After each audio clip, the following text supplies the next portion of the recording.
जय माता दी। आज नवरात्रि का 5वां दिन है और आज के दिन पूजा जाता है माँ स्कंद माता को। जिस तरह शैल यानी कि पर्वत की पुत्री कहलाई शैलपुत्री, उसी तरह स्कंद यानी कि कार्तिकेय भगवान की माता कहलाई स्कंद माता। एक बार ताड़कासुर ने ब्रह्मदेव की कई वर्षों तक तपस्या की।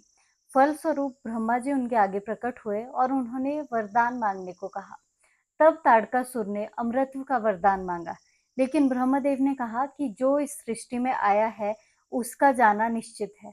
इसीलिए ताड़कासुर ने बड़ी चालाकी से ब्रह्मदेव से ये वरदान मांगा कि ताड़कासुर का वध केवल महादेव का पुत्र कर सकता है। इसके अलावा किसी भी कारणवश ताड़कासुर की मृत्यु नहीं हो सकती।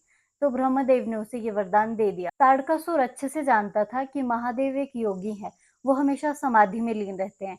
इसलिए ना ही महादेव विवाह करेंगे और ना ही उनका कोई पुत्र होगा जो उसे मार पाएगा।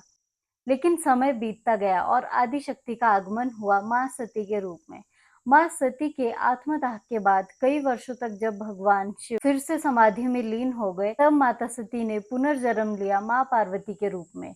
और माँ पार्वती ने बचपन से ही भगवान शिव की आराधना की और अंततः कई वर्षों की तपस्या के बाद भगवान शिव से उन्होंने विवाह कर लिया। विवाह के पश्चात उन्होंने एक पुत्र को जन्म दिया और शिव के पुत्र होने के कारण ये कहलाए स्कंद और इनकी माता कहलाई स्कंद माता। महादेव और माँ पार्वती के पुत्र कार्तिकेय ने ताड़कासुर का वध किया, सृष्टि में दोबारा शांति की स्थापना की। देवी पार्वती माँ स्कंद माता के रूप में रक्षा एवं प्रेम का प्रतीक है।